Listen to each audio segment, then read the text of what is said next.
Hello everybody, this is Kiyoshi here. Welcome back to another video. In this video, I'll be reviewing the Max Factory Figma Demon Slayer Kamado Nezuko Deluxe action figures. Without further ado, let's get started. We'll take a look at the packaging first.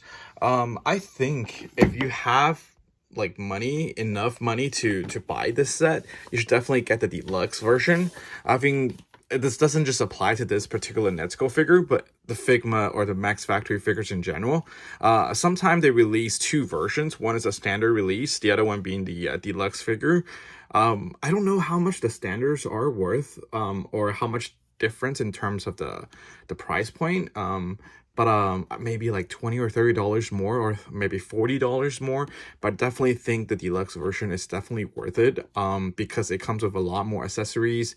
And a lot of times, for my case particularly, if sometimes I decide to save money and buy the standard version, and later on, I regret it. I could have just bought the deluxe with all those accessories. So yeah, that just something I would like to share. Anyways, here is the deluxe version. Here's the deluxe version box, very standard. We have Max Factory, and we have Nezuko here. And here's the look on the side. Here's back, some product images. It will pair out with Tanjiro very well. I didn't get Tanjiro.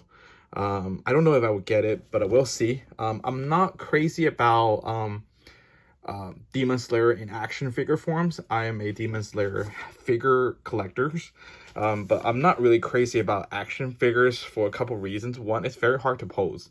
Second, when figures with all these joints, it just doesn't look as nice as just plain stat 2 figures for Demon Slayers. I do collect action figures, just not really with the Demon Slayer series, but I decided to give this a try because I found it on sale for like, I think it was 80 bucks, somewhere around there. I think it was pretty worth it for a deluxe version. That's why I decided to give it a try. If I can find Tanjiro figure on sale and not like ridiculously 100 like something dollars, I will buy it as well. Cool. And with the deluxe figure, you open it like so, and there we have window display. Of course, it's empty, and here's like more photos. Let me zoom out a bit. Here's more like product images. There's a lot of things. We'll be focusing on the figure herself and not really the accessories, but you can get a look of the accessories and how well she will pair out with Tanjiro. Basically, you will have these kind of accessories, like background accessories. It's gonna be very cute. Anyways, we'll move that to the side and let's focus on the figure. And here we have the figures. And with the accessories, we'll take a look at the accessories first. First, we have this. This is the standard Figma stand. Not my favorites, but they are, one thing cool about it, they're not like huge in size, so it doesn't really take away a lot of your space. And here we have like a bunch of interchangeable hands. That's pretty awesome. I wish they would have painted the fingernails a little bit, but still, I think the hands looks pretty nice. And of course, some backup connecting joint. This is for the stand, and this is for the neck, I believe, or maybe for the hands, in case it broke. But anyways, that's cool. And of course, we also have like accessory bag, which you can put all of the accessory that you do not use in this bag, so it wouldn't lose. And this is the effect piece, like I mentioned. We'll not be examining that here, but I just want to show you guys. Here is the stand that supports this, and here is the magical hand for Nezuko to do her effects. Pretty cool. But yeah, you got an idea. When you put them together, it looks something like this. And then the magical hands will be looking something like this. It's pretty awesome in her demon form. And in terms of other accessories, it comes with an extra pair of the lower piece of her kimono.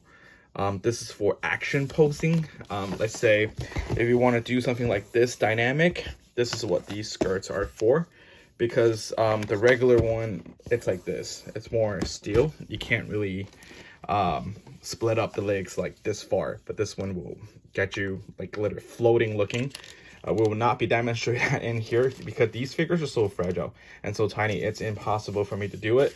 But they do have instructions. Here is an instruction on how to swap the face, which I'll show you guys here. So there's also the instructions of show you guys how to display these effect pieces.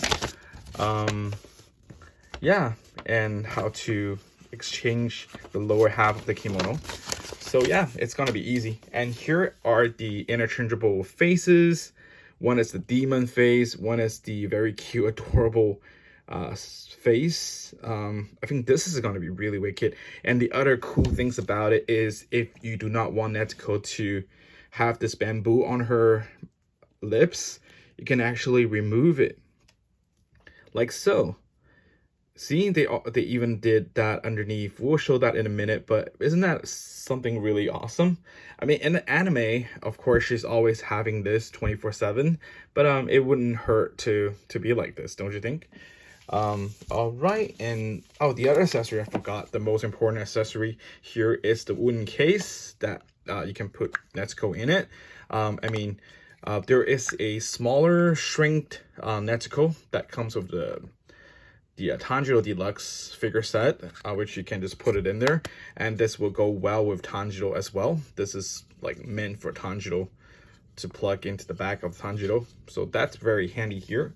All right, and now let's take a look at the figure herself. We'll first do a 360 as usual, and then cool. I think the paint apps are great. You know, all these coloring and all that, I think it's great, and the likeness is great. And now let's get a closer look. Here are the under, and here's a skirt. Like I said, the overall paint app are great. Everything, likeness is great as well. She's so adorable. And then the hair looks great as well. All right, now in terms to articulations, here we have hand articulation. All these joints. I think this figure is very posable, as far as I can tell in terms of articulations. And here are even the hair has articulation. There's a ball joint right here. You can actually have the hair flip like this if you so wish, so that's pretty cool. Of course, there's a bunch of neck movement. There's nothing hindering the neck. And then actually these kimono, I mean the kaori pieces are two separate pieces, so it wouldn't hinder articulations neither. Like from the front, you can't really tell they're two separate pieces, but on the back, you can tell they're separated for better articulations. I think that's pretty thoughtful. I mean, underneath it's pretty ugly.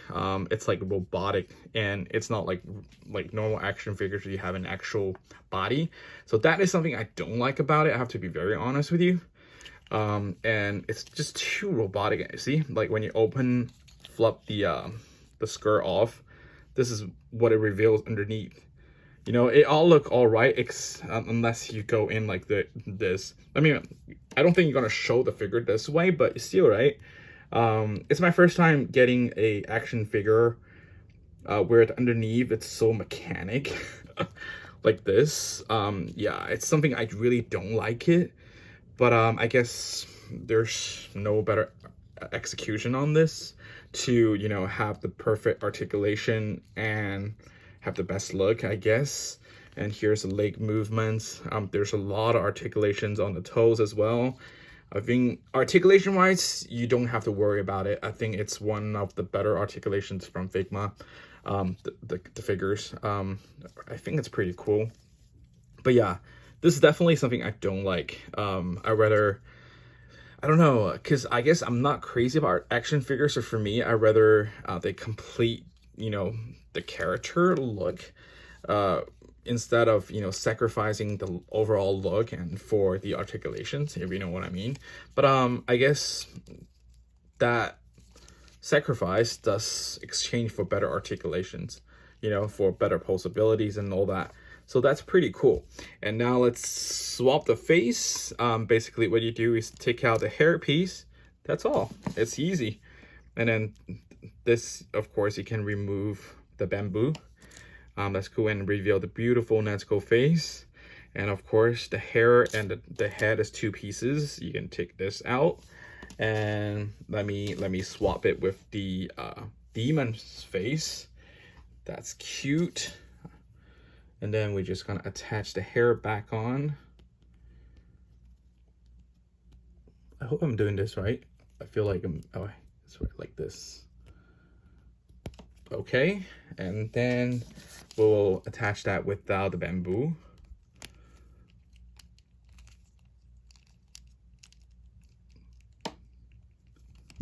Okay, this is amazing. And with the stand, she can look so amazing. You know, like, so cool, isn't it? I do like this look a lot more. The hair, like, let's make the hair fly like so. I mean, maybe my only tiny gripe is I wish there's an exchange piece for the front hair as well, because when she's in this posture, like the automate form, she also has little like devil's horns, so that would be like more accurate to the anime. But I think this is still cool enough. I like all these vins that's going out, and that's 3D as well. You know, it's not like painted on, it's actually a scope, so that's really cool. But like the likeness is what made this figure fantastic. I think it's beautiful. Let's have this figure with the bamboo on. Let's see if it will look anything different. Or oops, yeah, but be careful with these. It's very easy to lose. Yeah, that's also one thing I really terrified of action figures sometimes. They're so petite and fragile, you know, it's easy to break the joints and all that. At the same time, you can lose a lot of the pieces. So this is more like accurate, I guess. Oops. I tried, but you get my idea. Yeah, like so. I think they're pretty cool, but I would prefer without the bamboo. I think it looks just nicer that way. Yeah, I think this figure is pretty cool. I do like it. I mean, with the price, the overall articulation, overall quality, likeness, all that, I would give this figure maybe a 8 out of 10. The price, it's a little bit more it's expensive in a way for a tiny size figure, but the details are there. I especially really like the facial expressions, the likeness. You know, I think this figure nailed the likeness, and they tried their very best to give us the most authentic Nezuko, with the little gripe with the inner piece, you know, these mechanic looks. But other than that, I think the figure is pretty cool. I would recommend it if you know, have spare money and you would like to have Nezuko in action figure form. I don't know if there's other toy companies that does that, but I think Figma maybe, in my opinion, probably the best action figures for Nezuko. So I would recommend it. But yeah, and also if you got the chance to choose between you know, the deluxe version versus the standard version, definitely go for the deluxe in term, just in case you regret it later. You know, you don't have to buy two. Anyways, here is my review of the Demon Slayer Nezuko Kamado Deluxe Figma action figure from Max Factory, and thank you guys so much for watching, and I will talk to you guys in the next video. Bye bye.